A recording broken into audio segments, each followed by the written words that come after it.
요한계시록 10분 강의 93번째 시간입니다. 오늘은 계시록 6장의 첫 번째 강해로 일곱 인과 네 말들이라는 주제로 함께 요한계시록 6장을 상고해 보겠습니다. 계시록 6장 1절.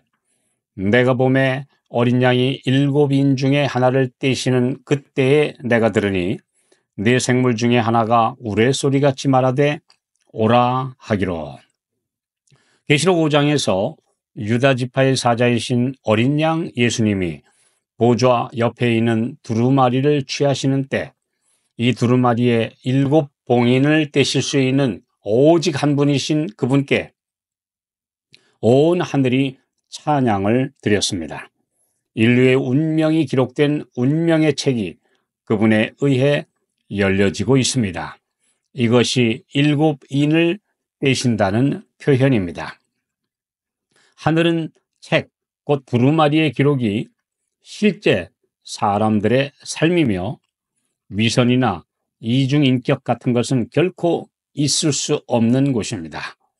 내 개인과 교회, 곧 하나님의 백성 공동체의 운명은 그들의 실제 있는 그대로에 의해 공정하게 결정됩니다. 일곱 봉인이 다 뜯어지고 두루마리가 열리는 때는 세상의 끝입니다. 그때까지는 아무도 그 책에 기록되어 있는 모든 사람들의 운명을 다 알 수는 없습니다. 그러나 인이 하나씩 떼어질 때마다 시대적으로 그리고 지역과 처지에 따라 이 세상에는 여러 다른 장면들이 전개됩니다. 그 시대마다 시대의 주역으로 활약한 사람들과 그 결과에 따라 교회의 형편은 네 가지 양상으로 나타나게 됩니다.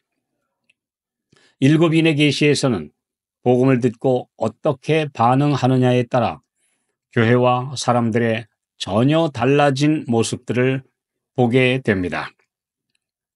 일곱 가지의 운명에 누구나 속하게 됩니다.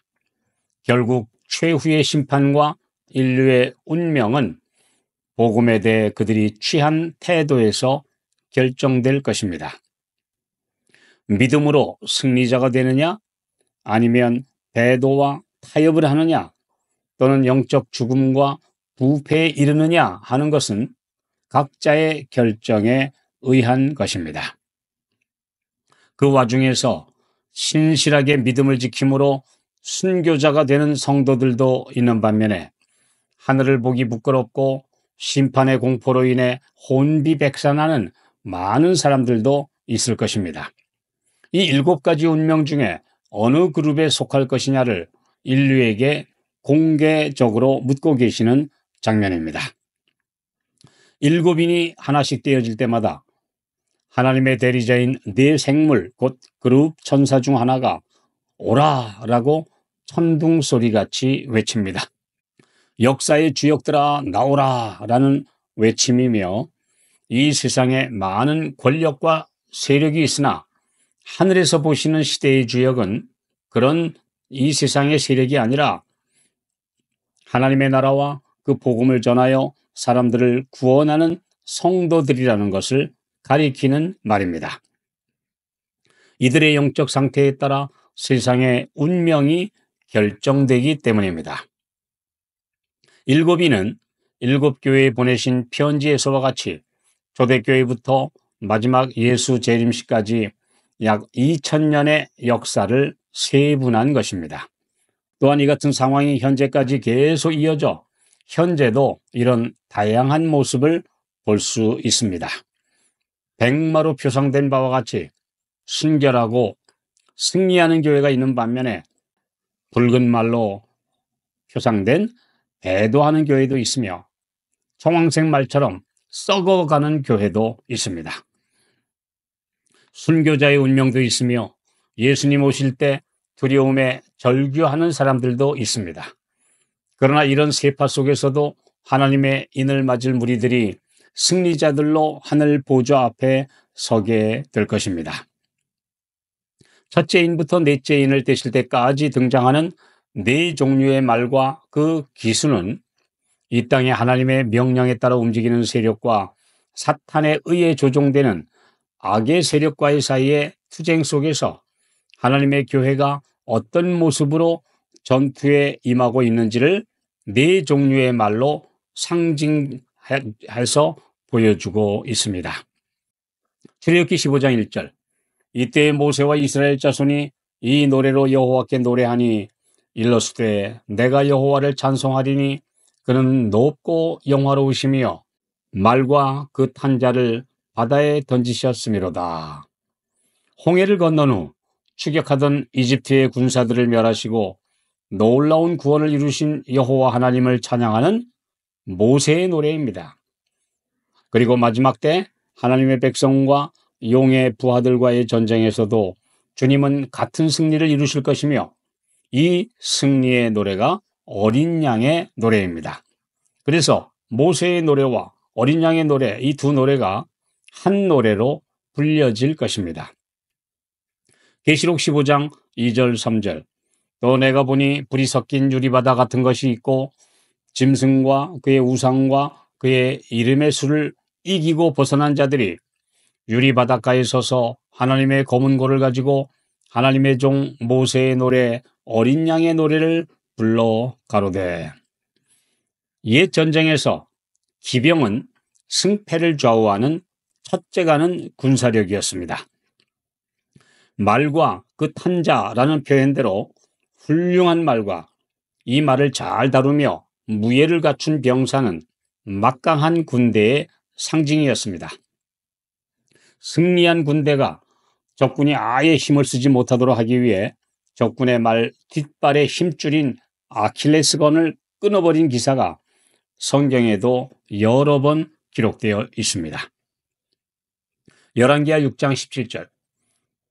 기도하여 가로되 여호와여 원컨대 저의 눈을 열어서 보게 하옵소서 하니 여호와께서 그 사환의 눈을 여심해 저가 보니 불말과 불병거가 산에 가득하여 엘리사를 둘렀더라.